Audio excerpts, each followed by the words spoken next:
Halo Bunda, selamat datang di channelnya si Bocil Rafka.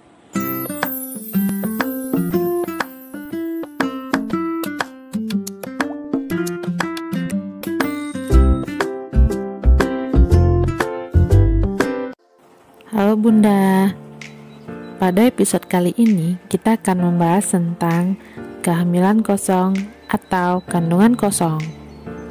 Selama masa kehamilan, pernah nggak sih Bunda mendengar tentang istilah kandungan kosong atau hamil kosong? Kondisi ini terjadi saat tubuh menampakkan tanda-tanda kehamilan namun tidak ada embrio di dalam kandungannya, atau sel telur yang sudah dibuahi yang membentuk suatu kantung di mana kantungnya itu tidak berisi embrio atau bakal janin di dalam kandungannya. Di dalam dunia medis, kondisi ini disebut dengan blighted ovum atau tidak berkembangnya embrio di dalam kandungan. Kondisi ini biasanya terjadi di trimester awal kehamilan. Tanda-tanda kehamilan kosong umumnya mirip dengan tanda kehamilan normal. Hanya saja, pada kehamilan kosong, kehamilan tidak dapat berlanjut hingga kelahiran bayi. Tanda-tanda kehamilan kosong umumnya tidak jauh berbeda dengan kehamilan normal lainnya, seperti telat haid, mual, muntah, payudara terasa bengkak atau kencang, atau kram perut. Selain itu, kehamilan kosong juga dapat memberikan hasil positif pada kehamilan dengan tes PEG.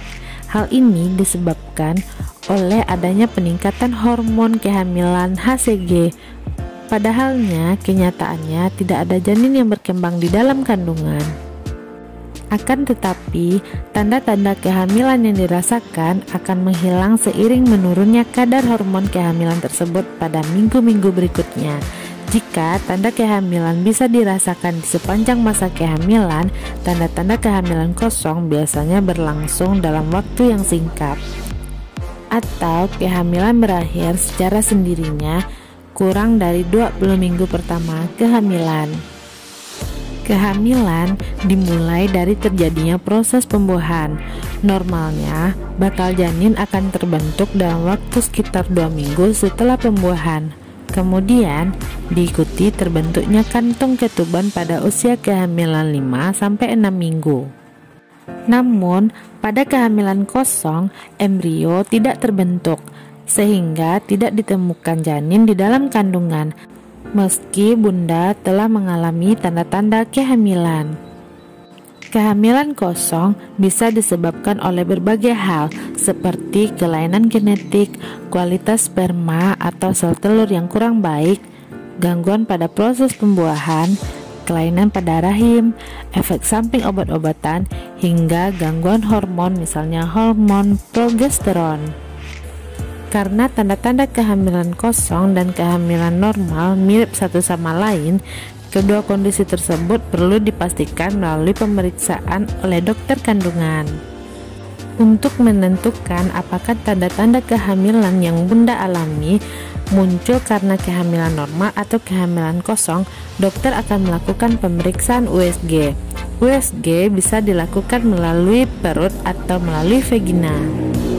Kehamilan disebut kosong apabila pemeriksaan hasil USG tersebut menunjukkan bahwa tidak ada embrio atau bakal janin di dalam kandungan tersebut.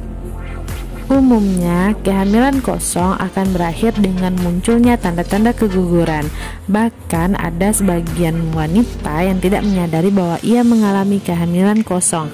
Jika pemeriksaan dilakukan sejak dini atau sebelum usia kehamilan 6 minggu, dokter mungkin akan menyarankan Bunda untuk kembali melakukan USG seminggu kemudian. Hal ini dilakukan untuk memastikan bahwa memang tidak ada janin yang berkembang di dalam rahim atau ada janin di dalam rahim. Jika Bunda mengalami tanda-tanda kehamilan kosong dan merasa khawatir, jangan ragu untuk berkonsultasi ke dokter kandungan untuk mendapatkan pemeriksaan lebih lanjut dan penanganan yang tepat. Nah, itulah info dari si Bocil Rafka. Semoga bermanfaat ya Bun. Sampai ketemu di video berikutnya. Dadah.